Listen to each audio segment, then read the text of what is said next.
अमरावती येथील संकल्प शेतकरी संघटनेचे अध्यक्ष नितीन कदम यांनी श्रमिक पत्रकार भवन येथे आयोजित केलेल्या पत्रकार परिषदेत आमदार रवी राणा यांच्या पदाधिकाऱ्यांनी दिलेल्या भ्याड धमक्या संदर्भात चांगलेच खडेबोल सुनावले। अमरावती येथे आमदार रोहित पवार यांच्या अमरावती आगमनानिमित्त स्वागतार्थ बॅनर लावले, परंतु रवी राणा यांनी राजकीय द्वेषापोटी सदर बॅनर काढल्याचा घणाघाती आरोप कदम यांनी केला। त्यावर प्रत्युत्तर म्हणून राणा समर्थक पदाधिकाऱ्यांनी सामाजिक माध्यमांवर एकेरी नावाचा उल्लेख करून शिवीगाळ करत जीवे मारण्याचा व्हिडिओ व्हायरल केला। अरे नितीन कदम, मोबाईल कोण बंद केला? एका बापाच्या औलाद असेल तर चालू कर फोन। सन्माननीय आमदार रवी राणा यांना तू शिवीगाळ केली ना, तुला शोधू द्या बेटा। मोबाईल चालू कर, एका बापाच्या औलाद असेल ना मोबाईल चालू कर। जागोजागी सोडून झाले युवा कविमांचे कार्यकर्ते, तुला शिवीगाळ केली तू, तर पहा बेटा। त्यानंतर लगेच पोलीस विभागाच्या गुप्त पथकाला माहिती मिळताच पोलिसांचा 15 ते 17 गाड्यांचा मोठा फौजफाटा कदम यांच्या रुक्मिणीनगर स्थित जनसंपर्क कार्यालयासमोर जमा झाला। त्यानंतर पत्रकार परिषद घेऊन कदम यांनी कदम व राणा समर्थकांचे ताशेरे ओढले। कदम यांनी पत्रकार परिषदेत बोलताना म्हणाले, रवी राणा यांच्या युवा स्वाभिमान पक्षाचे कार्यकर्ते, पदाधिकारी, सदस्यांनी वैभव गोस्वामी, अश्विन उके व इतर यांनी सोशल मीडियाद्वारे मला एकेरी भाषेत शिवीगाळ करून जीवे मारण्याची धमकी दिली। आमदार रवी राणा यांच्या सांगण्यावरून शिवीगाळीचा व्हिडिओ सोशल मीडियावर व्हायरल करण्यात आला।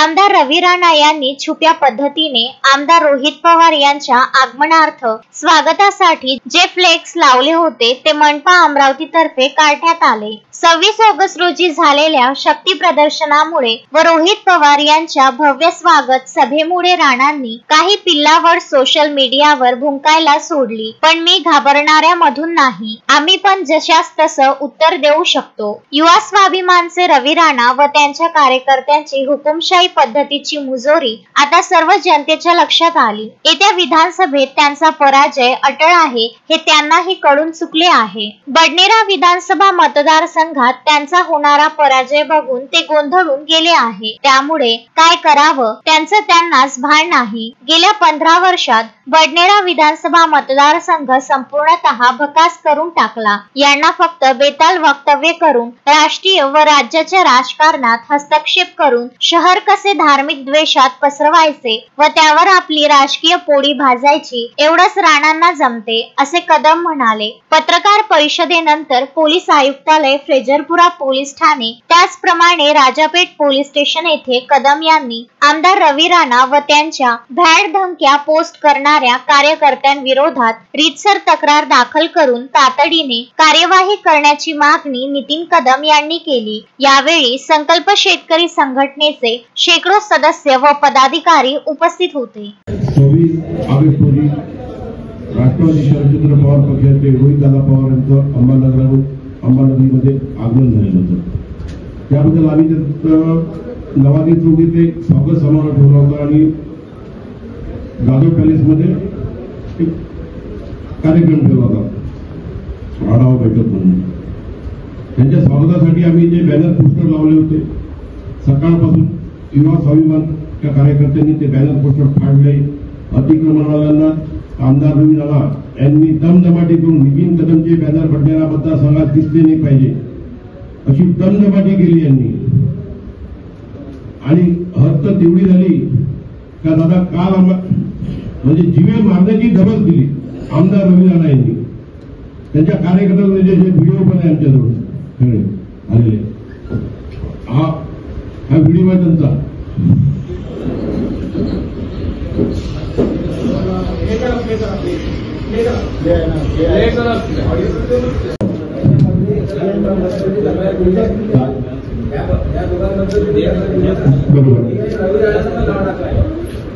त्यांचे कार्यकर्त्यांनी डायरेक्ट काढून व्हिडिओ बघा।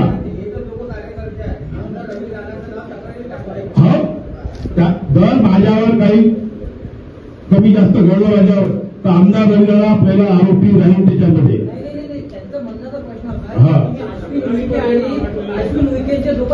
आमदार रवी राणांनी त्यांना सांगितलं, म्हणून त्यांनी दिलं, त्यांची हिंमत होते का द्यायची?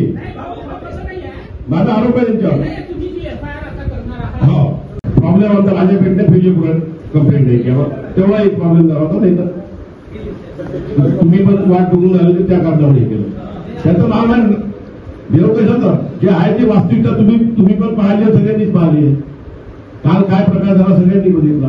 पण निवडणुकीच्या आधी एवढा संघर्ष निवडणुकीत रुजू झाल्यावर काय होतं? ही तर सुरुवात आहे.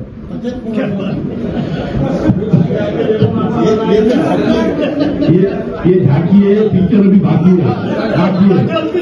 आणि रोहित दादा पवारची पहिली जयंती आहे पट्ट्याला मतदारसंघामध्ये. त्याच्यातच त्यांची किती आगफाळ झाली हे आता त्यांच्या लक्षात आलंय. अजून तर समोर भरपूर काही बाकी आहे. Vidarbha news bureau, Amravati.